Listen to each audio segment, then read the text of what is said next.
Hello and welcome back to the virtual classroom. I'm your host, Dr. Homestead. As you can see, today's topic is westward expansion in the post-Civil War era. Now, as always, before we begin, take a moment, hit pause on this video, and jot down that lecture outline to the right. Also, make a note of those key terms on your left. Make sure you can identify the who, what, where, when, why. Be able to connect them to each other as well as their larger historical significance. Now with that, let's get started. Now, before we begin here, there's something very important to understand here. This is now the second lecture in the series in the second half of U.S. history. Now, often students get very confused though, because if you took the first half of this course, U.S. history to 1877, students are left with the impression that the last event after the Civil War is Reconstruction. And to a certain extent, that's correct. That is the reinstitution of the Union, the reformation of the Union after the Civil War, and we see what happens politically as well as socially, culturally, economically in the U.S. South. That's all true. Which is why this is now the second lecture in the second half of U.S. history. Because the first lecture was, again, Reconstruction. So if you're someone who's taken both halves, you often get that Reconstruction lecture twice. This is by design, especially with me. Now, I taught at a previous university where that was not always the case. Often the last lecture of the first half of U.S. history was, in fact, Civil War. And then a quick mention, oh yeah, they reformed and there was this 10% plan and blah, blah, blah. But you never go into any great detail because it actually makes more sense that we did it in the second half of U.S. history, because what happens is the Civil War ends. And then we have post-Civil War period, the postbellum period, as it were. And in the postbellum period, there are kind of three major regions that are now defined. We talked about sectionalism, right? Back in the first half of U.S. history. Well, the reality is, even though we have reformed the Union, there are still, for the most part, three very distinct sections of our country. There is the South. And of course, this at this point runs from the East Coast with Virginia, Carolinas, Florida, all the way basically to Texas. Now, there's more states obviously going out west. You get to California, New Mexico, Arizona, yes.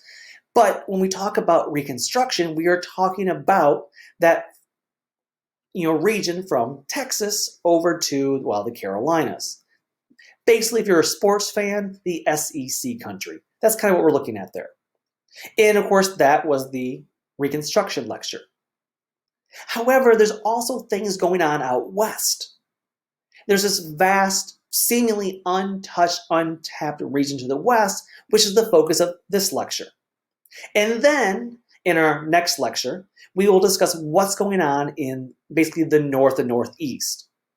And we'll talk about industrialization. So I just want you to realize these are all three very entwined, and realize that essentially the first 5 lectures, so Reconstruction, Westward Expansion, and then the next 3, which are industrialization, labor, and immigration, urbanization, these are all occurring at the exact same time. They are happening concurrently, overlapping. They are just happening largely in different regions of the country.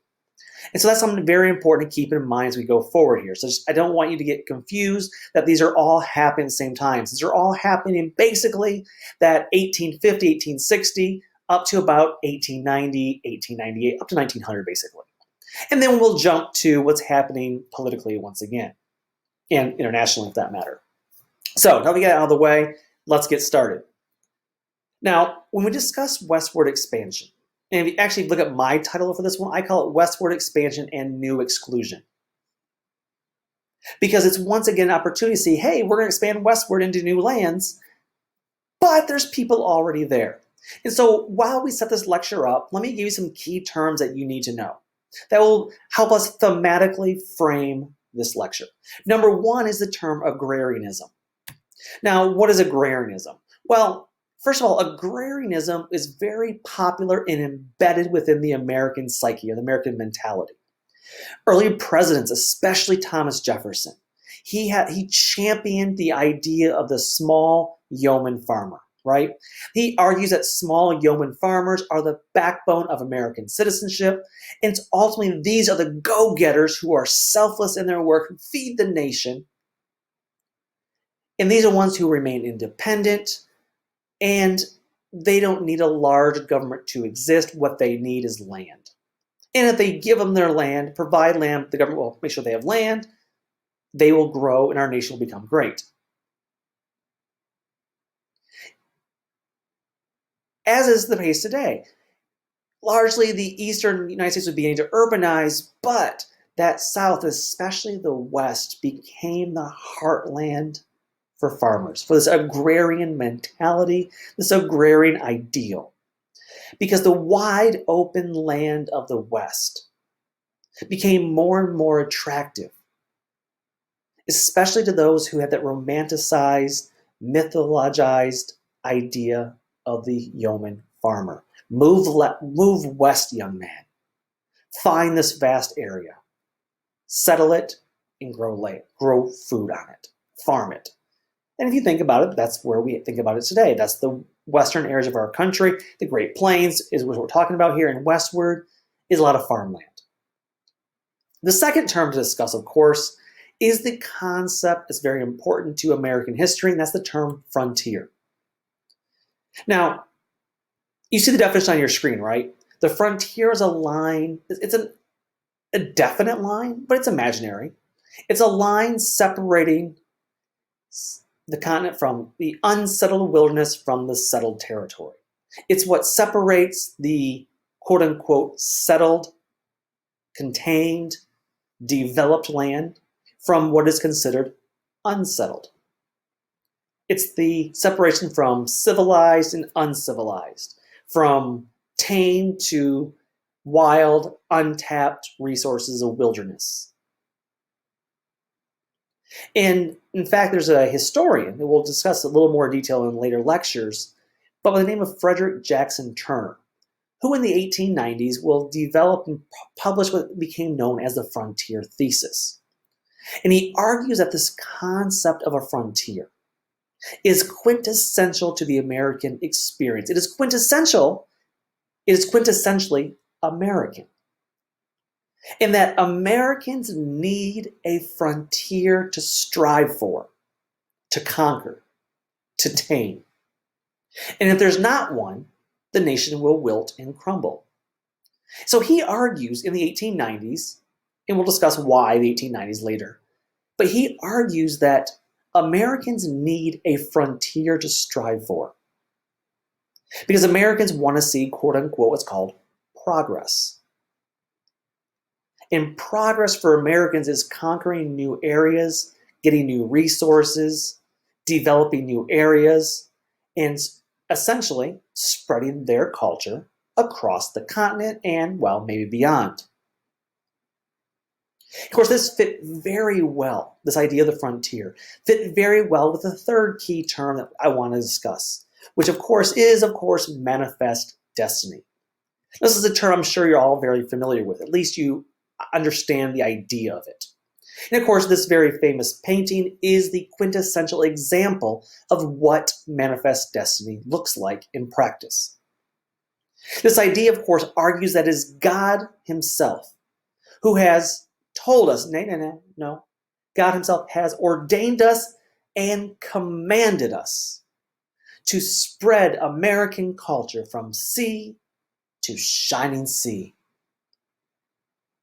So it is our God-given right, nay, our duty, to manifest our destiny all over this continent, from the East Coast to the West Coast, from the Atlantic to the Pacific. It is our job as Americans. In fact, it is a God-given job.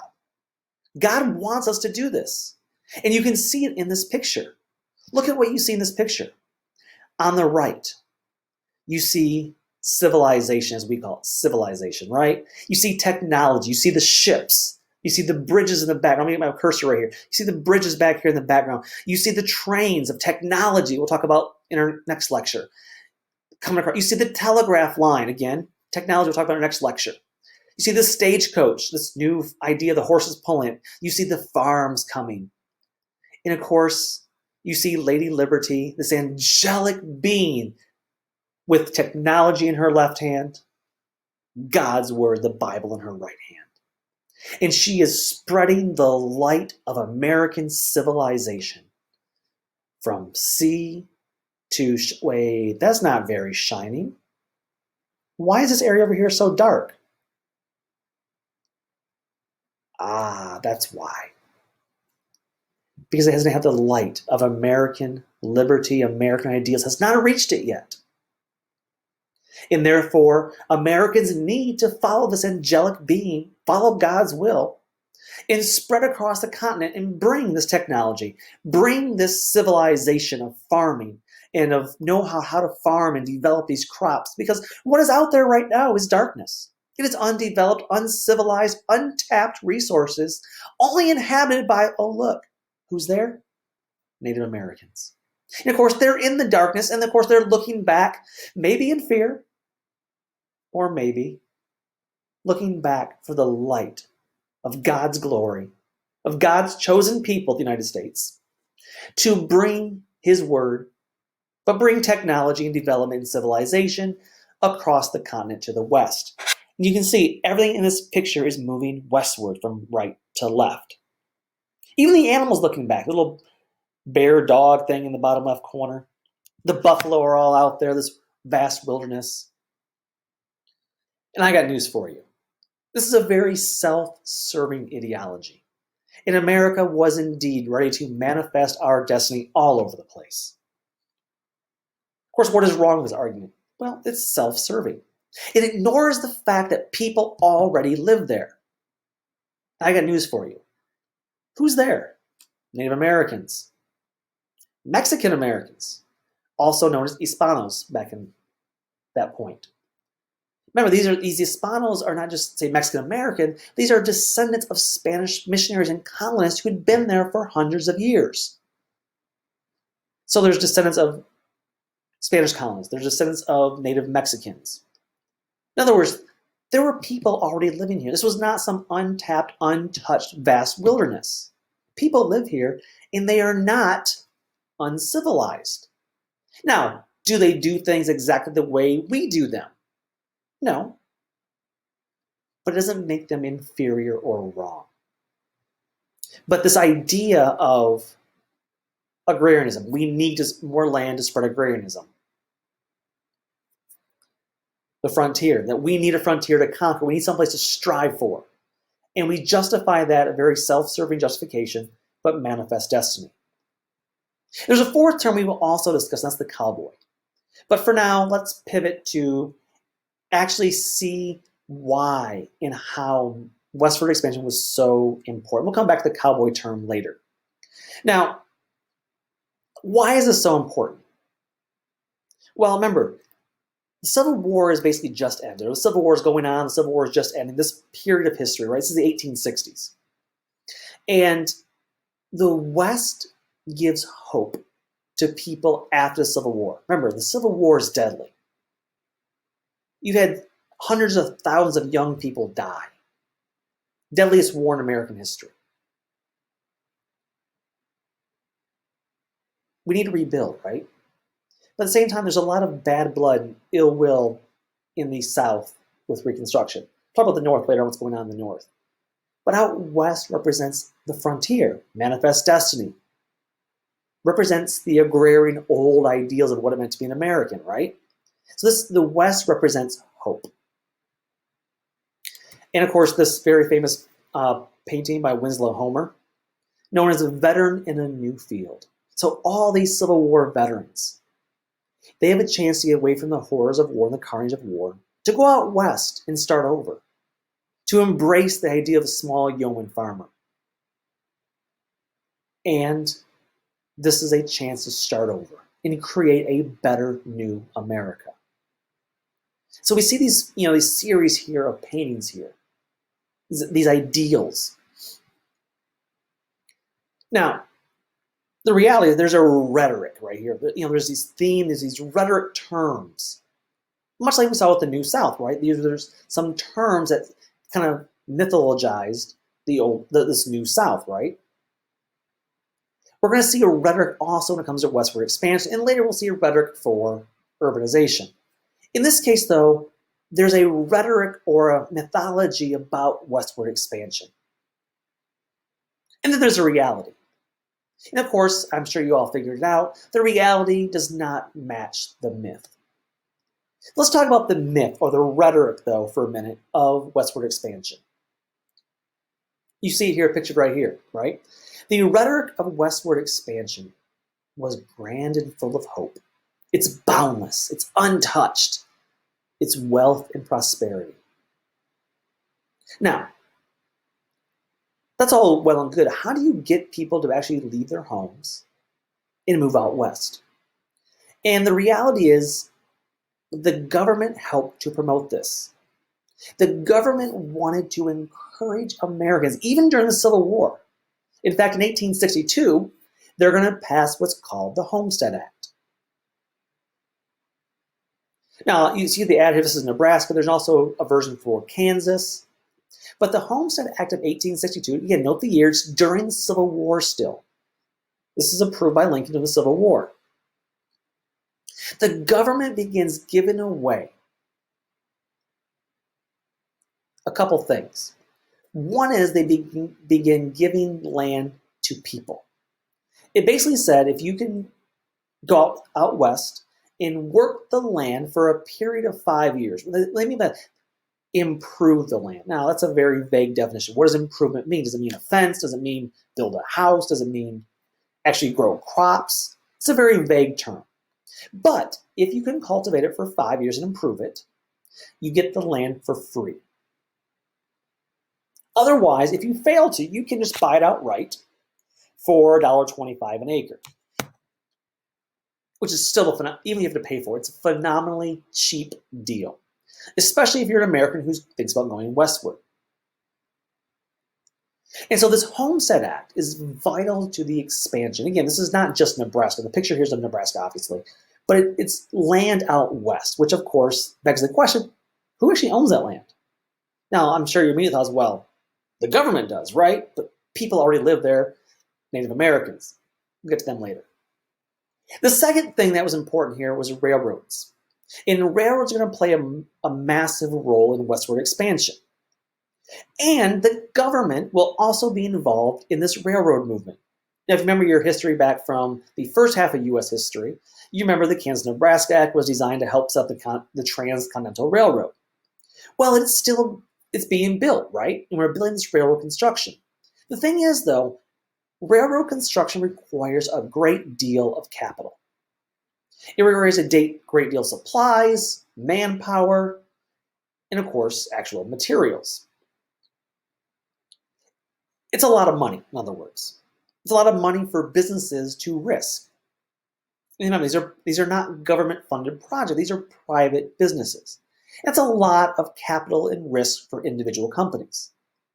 So to help sweeten the deal and get the job done, the government, once again, during the 1860s, will begin giving land grants.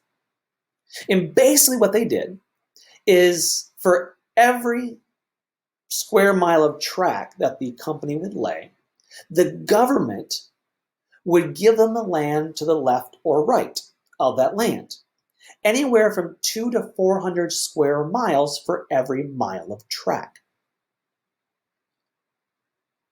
Now, you might think, okay, this makes sense, right? So basically, the government is giving the land to lay the track. But they're giving them more than just that, though. They're not giving them this 20-foot space. No. All they need is 20 feet. Now, they're going to need a little more for their machines, but remember, the track is not that wide. They're giving them huge. Why? What is the incentive here? Well, to the government, it's just barren land. The railroad companies would use it and develop it. But this is going to make private industrialists, railroad owners, super mega rich and powerful. Why? Think about it. Now, we don't use railroad much anymore for everyday travel. I get that. But what happens when we put a freeway in? Every so often, you got to have a rest stop. Now, if you're in Texas, you got to have a Buc-ee's, right? You build a Buc-ee's, everyone stops. And of course, what happens to the land around Buc-ee's? Everything's up in value because there's a rest stop there. So, you on a train, this train travel across the country, you got to have a place to stop and refuel. You have a place to stop and stay for the night, which means inns, innkeepers, jobs, brothels, bars, saloons, churches. You build towns. You build rest stops along the way.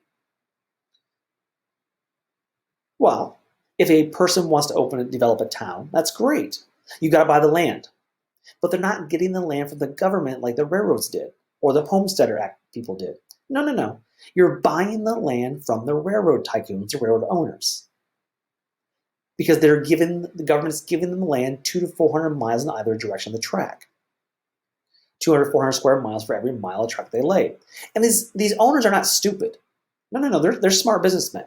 They begin to make the track curvy because they want to increase the amount of land they can own. And so as a result, railroads are going to make a ton of money off this free land they got from the government. So they're not only going to get their investment back in the track by train travel, they begin to, through the government's help, make and become millionaires, or in today's money, billionaires. Government policy with the Homestead Act and later these subsidies to railroad companies spur westward migration. And the rhetoric involved of the frontier, of manifest destiny, of the agrarianism, go start with the farms, the Homestead Act, all these things are going to push or lure hundreds of thousands of people westward. So who's going there? Well, the first group we're going to talk about is Exodusters. Now, Exodusters are people who migrate west. Now, the majority of people who go west are white. Most of them have the economic means to move. They grew up in the East. They want a fresh change after the war. They're the veteran in a new field idea.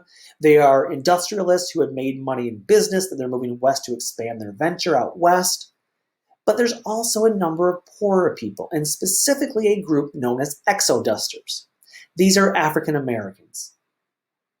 Now, if you remember from our last lecture on the Reconstruction, we noted that I told you the vast majority of African Americans do not leave the South. In fact, the vast majority will stay right around the same plantation in which they worked when they were still enslaved.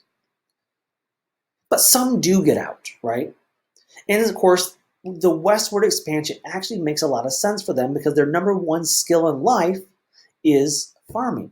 So those who can leave and do leave, many will go west seeking to create their own life as farmers, as, hopefully plantation owners ultimately, grow crops. As many as 40,000 will leave the South and try and head west, specifically go into Kansas. And they become known as what's called Exodusters. Now, of course, the hope of Exodusters is, new opportunity, be prosperous. There's this deep belief in the West, this rhetoric, this mythology, that there's prosperity in the West. You can either grow crops, you can find gold, you can mine, you can ranch. We'll talk about those in a minute. This drive for westward expansion infiltrates all segments of society. Unfortunately, this grand rhetoric of hope that springs eternal is just that, rhetoric. The reality, unfortunately, whether Exoduster or not, was that the movement west came with extreme many hardships. The reality does not match romanticized rhetoric. First of all, these Exodusters, when they go west, they encounter more racism. They try to start their own farms and found that the land out west is not like the land in the southeast, or Texas for that matter. In fact, the land in this west is extremely difficult to farm. In fact, for Exodusters, The ones who actually were successful, the most successful, were ones that actually settled in cities and set up to work as domestic workers or trade workers. Again, some skill in more of these urban centers. Why was it so difficult, though? Why did Exodusters and other whites have such a difficult time moving west? Why does the reality not match the myth or the rhetoric? Well, let's start with the journey itself. The reality of westward migration is far less glamorous than the migrants expected. First of all, there's no roads. You're not jumping on this, the beltway here, some toll road across the state of Ohio or state of Texas. No. There are no roads. And as you can see by the picture, you're taking covered wagons. Now, I don't know if you ever tried riding in a covered wagon. Just picture riding on a bike that has no shocks. So picture trying to ride a road bike that has no shocks or springs in it. It's just straight axle over a dirt road full of potholes, full of mud, full of rocks. Now picture those tires are not rubber tires, but rather wood, which means you feel every bump. You hit something, the wheel's going to break, and you spend half your day just repairing your wagon because the dangerous, rough terrain. In addition, there's rivers to cross. There's no bridges yet. So now you pull this wagon through a river. You have no idea how deep it is. It's a long and dangerous trek. There are wild animals. There are Native Americans out there who aren't quite happy that they are being encroached upon again. It's also expensive. Again, it costs money for supplies. You gotta have food. You gotta take food with you.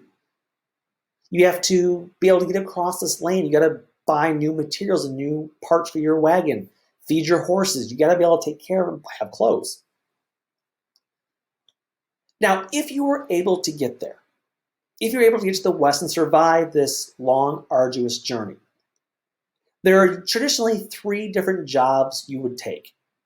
Let's go through these again briefly, but go through them all in a little bit of detail here. 3 basic jobs that you will do. Number 1, farming. Number 2, mining. Number 3, ranching. So number 1, farming. The reality is farming in the West was limited to a very narrow zone in the plains. And everywhere, farming was very different than it was back east. To the point where you might get 100 acres back in the east and you can be set for life.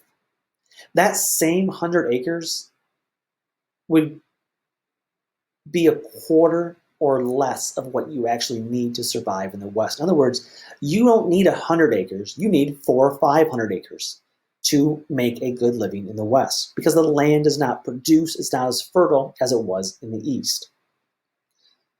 In addition, that means if you want to cultivate that land, you need more money because you need more supplies, you need more horses, you need more plows, you need more workers because you yourself and your family could take care of 100 acres maybe. You can't take care of 500 acres.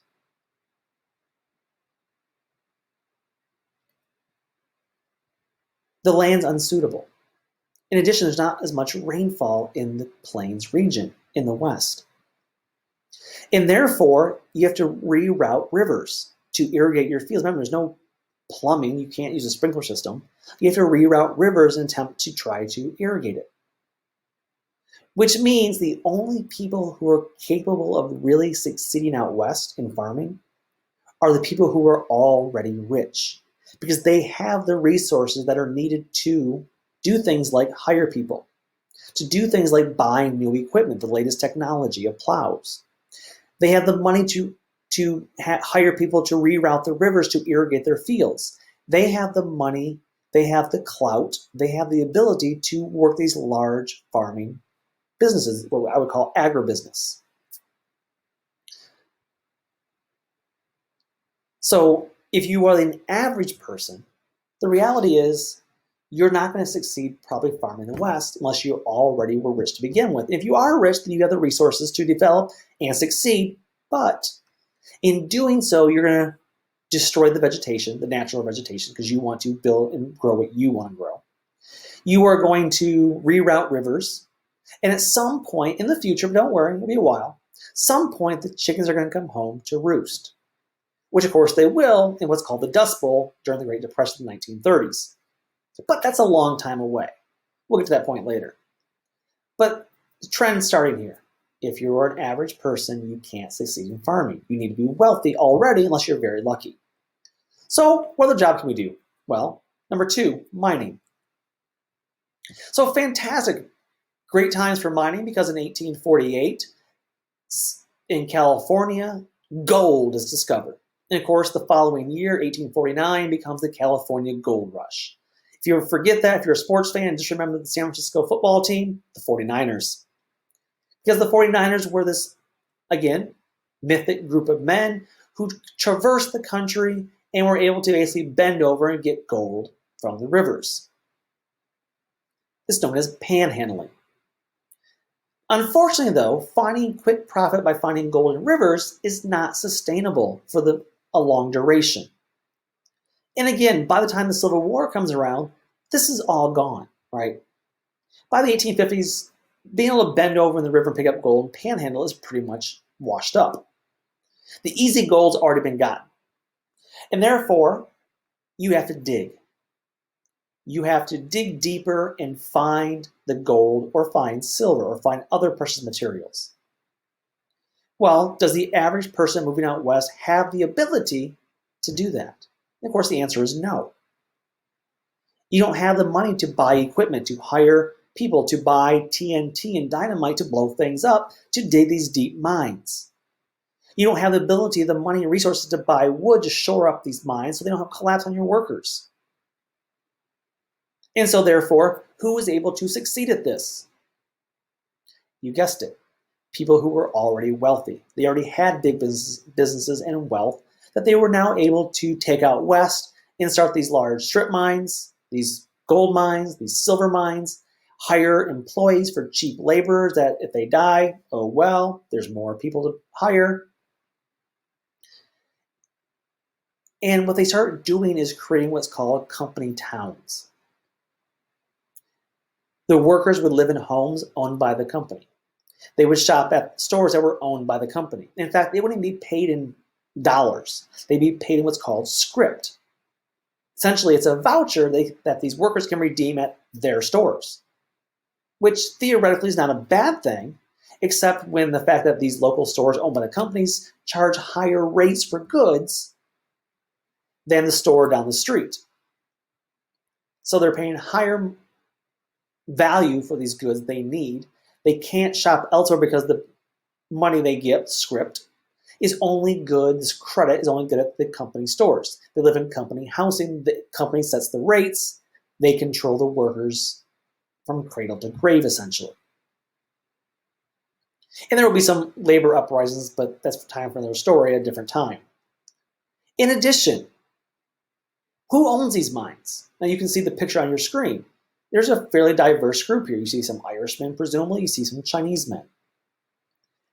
The reality is, after 1849, San Francisco and California became a hotbed for miners from all over the world.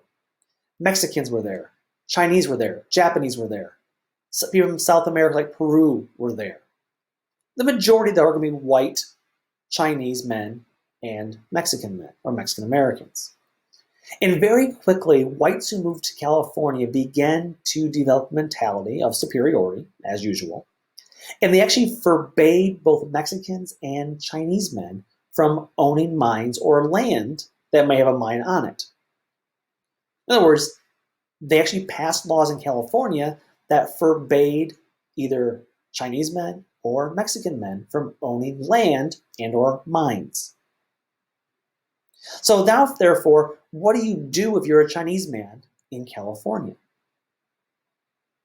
The only jobs that they were allowed to have was either A, work in the dangerous mines, work on the railroad, dangerous, or Chinese folk began to take jobs such as cooks and laundresses.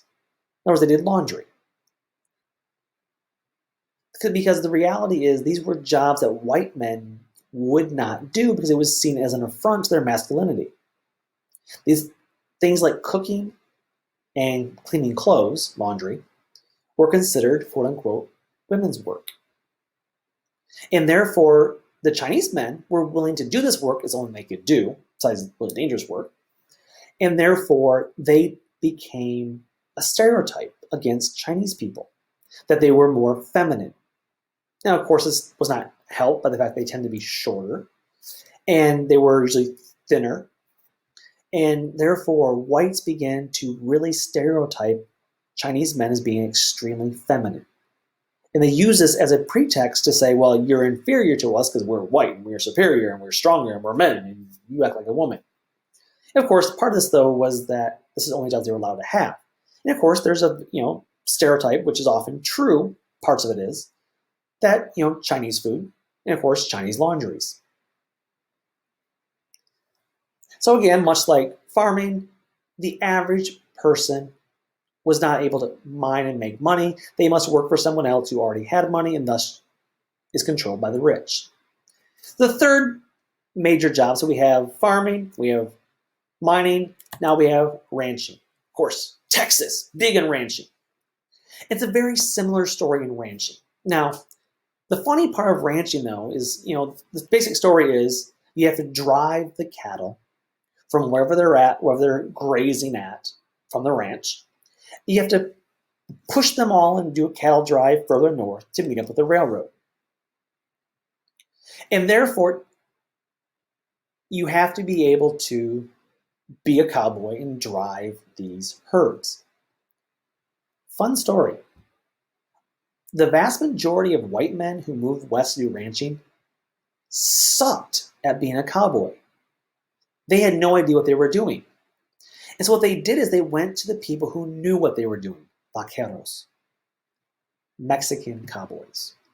Because the Mexican men in Texas, they were the cowboys back in the 1840s, 1850s, 1860s, 1870s. They were the cowboys. And they taught both whites and blacks how to be cowboys. And they pass on that knowledge, and for a short time, very short, there was actually kind of a kumbaya moment where whites, blacks, and Mexicans all worked together as cowboys. Again, this didn't last long, because once whites took over, much like the short-term get-rich-quick of bending over and panhandling that happened in California, after that initial wave goes down, then we get to the point of what happens next. Well, like I mentioned, let me go to my next slide here. Here's some of the most famous ranching trails, cattle herd trails. You start down here in Texas, and you have to push them up because you have to get them to the railroad lines. And the railroad lines are all further north in places like Nebraska and Kansas. Because the main place that really wanted beef was not Texas. It was actually places in the back east like New York. They wanted Texas beef after the Civil War. And therefore, the problem is you drive those cattle north, which is great. We all said we can all do that right now. They're taught to be cowboys. That works. But what happens when they get to places on your map right here like Dodge City, like Abilene? What happens when they get there? Is the train waiting for them? No. So when you get there, you got to wait perhaps weeks for the train to come back by. And then once it comes back by, you can finally load up your cattle, you can ship them back east, and you can get paid. But while you're waiting for that train for weeks at a time, you got to rent land, board these cattle. And of course, who owns this land on which you're going to have to wait with your cattle? And of course, the answer was those railroad owners, right? Remember, they own all the land. And so therefore, this land by the train lines was expensive. Remember I told you the Homestead Act was $1.25 an acre? Land near the railroad lines after the railroad's been built was about $25 an acre. So remember, Homestead Act, $1.25 an acre, or free if you work it. Land near the railroads was $25 an acre. What this means is that small-time ranchers could not compete, and therefore ranching becomes large ranching operations owned by the mega wealthy. They bring with them, then they hire smaller cowboys, smaller ranchers to do their work for them, and you get a very rigid social hierarchy wherein whites are now superior. They push out the African Americans, push out the Mexicans, and hire them only to do small-time work. And they're much like mining, much like the farming, what we get is large corporation-style ranching operations. Now, there's a lot of disputes that arise from all three of these things. For one, you have a dispute because sometimes these farmers in this area right here, they begin to fence in their land, right? They want to stake off their land and don't let the cows and these cattle be driven through their land because the cows make a mess. They eat the crops and they make things worse. So they begin to fence off their land using a new technology known as barbed wire. So therefore the cattle could not go through it. And of course, this created new problems because now you had to be defined on a very specific trail. You couldn't just spread out everywhere you want, which means who can afford to pay for these specific lines to ensure there's no barbed wire across them? Again, the wealthy. Again, one of the reasons why the wealthy control ranching. On the other hand, though, we start seeing, remember, this rhetoric was that this land was vacant, right? But the reality is that's not true. There are two major groups of people who live there already.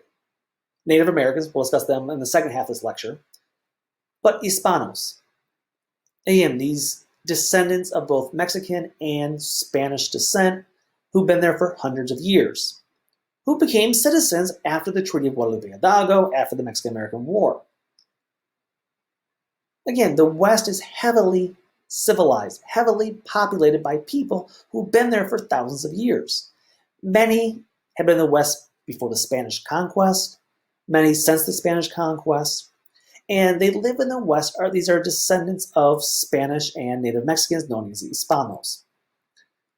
There were trade networks that had been previously set up between Native Americans and the Hispanos, and things were quite good.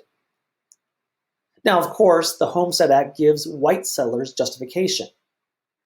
The railroad lines give white settlers justification for moving on to native land in Hispano land. And of course, neither group was very happy. Again, we'll talk about Native Americans in a minute in our second half of this lecture. But right now, one major example of Hispano Resistance is a group known as Las Gorras Blancas.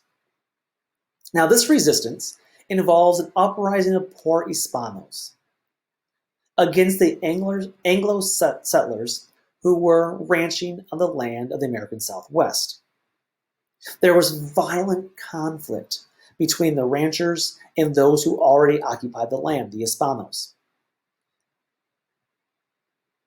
Those who previously occupied the land said, no, you can't come here. We have land grants guaranteed to us by the US government based on the Treaty of Guadalupe Hidalgo. Remember, the Treaty of Guadalupe Hidalgo, 1848, 1849, stated that they get to keep the land. Well, the whites that came in, the Anglos that came in there basically said, yeah, screw you, we don't care, this is our land now. And it set up a showdown between ranchers and miners and railroad barons, so pushing railroads through, these miners, and of course, ranchers, and these Hispanos. Now, a group of these poor Hispanos, they began to wear white caps, hence the name Las Gorras Blancas. And they began to raid these Anglo towns. They would burn down barns, burn haystacks, tear down fences, scatter the livestock, do everything they can do to disrupt the Anglo settlers. Now, if you want to know more about a topic like this, take a good Mexican-American history course. But no, there's already people living there. This was not untapped, uncivilized, unsettled land, vast wilderness. People lived there. They were working the land. They lived there owned the land for hundreds, if not thousands of years. This was their land, but it being encroached upon once again. Now, I think this is a good place to stop, because when we come back in the second half of this lecture, we'll talk about Native American resistance. But at this point, understand that Hispanos are there too. That only the wealthy are actually making and turning a profit, and they're the ones dominating the three major occupations: farming, ranching, and, well, mining. But until next time, take care and bye-bye.